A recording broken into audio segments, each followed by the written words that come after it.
by the train tomorrow." The note of terms was plain, straightforward, and comprehensive at any rate. It informed me that Frederick Fairlie, Esquire, of Limmeridge House, Cumberland, wanted to engage the services of a thoroughly competent drawing-master.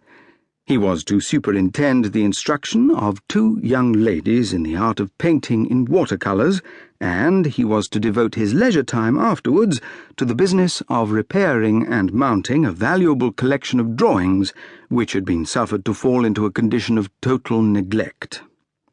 The prospect, which this offer of an engagement held out, was certainly an attractive one. The employment was likely to be both easy and agreeable, and the terms, judging by my personal experience in my profession, were surprisingly liberal. I made my arrangements, unwillingly enough, for leaving London early the next day. Nothing remained to be done but bid my mother and Sarah goodbye. My mother and sister had spoken so many last words, and had begged me to wait another 5 minutes so many times, that it was nearly midnight when the servant locked the garden gate behind me.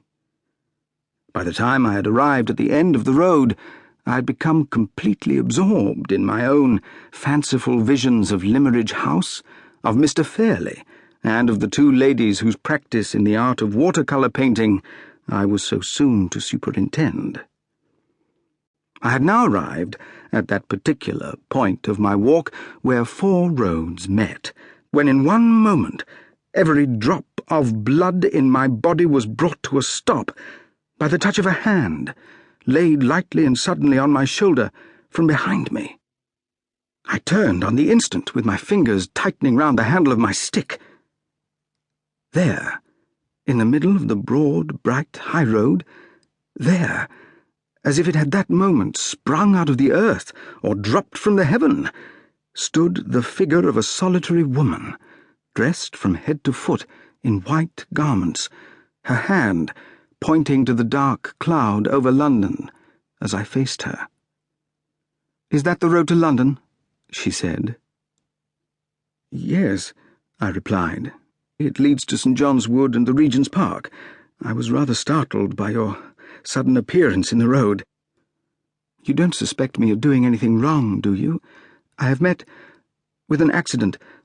I am very unfortunate in being here alone so late. Why do you suspect me of doing wrong?" "Pray don't suppose that I have any idea of suspecting you," I said, "or any wish than to be of assistance to you if I can." "May I trust you?" she asked. "You may trust me for any harmless purpose," I said. "I have no right to ask you for any explanations. Tell me how I can help you, and if I can, I will." "You are very kind, and I am very, very thankful to have met you. If you could show me where to get a fly, and if you will only promise not to interfere with me, and to let me leave you when and how I please, I have a friend in London who will be glad to receive me. I want nothing else. Will you promise?"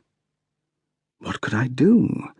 Here was a stranger, utterly and helplessly at my mercy, and that stranger a forlorn woman. "Will you promise?" Yes. One word, the little familiar word that is on everybody's lips every hour in the day. Oh, me! And I tremble, now, when I write it. "I want to ask you something," she said suddenly. "Do you know many people in London? Many men of rank and title?" There was an unmistakable tone of suspicion in the strange question. "Many—" She came to a full stop and looked me searchingly in the face. "Many men of the rank of baronet?" Too much astonished to reply, I questioned her in my turn. "Why do you ask?"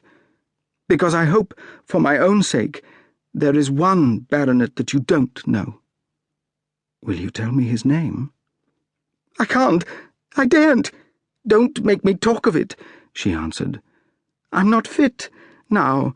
I have been cruelly used and cruelly wronged. I sadly want to quiet myself if I can. Do you live in London?"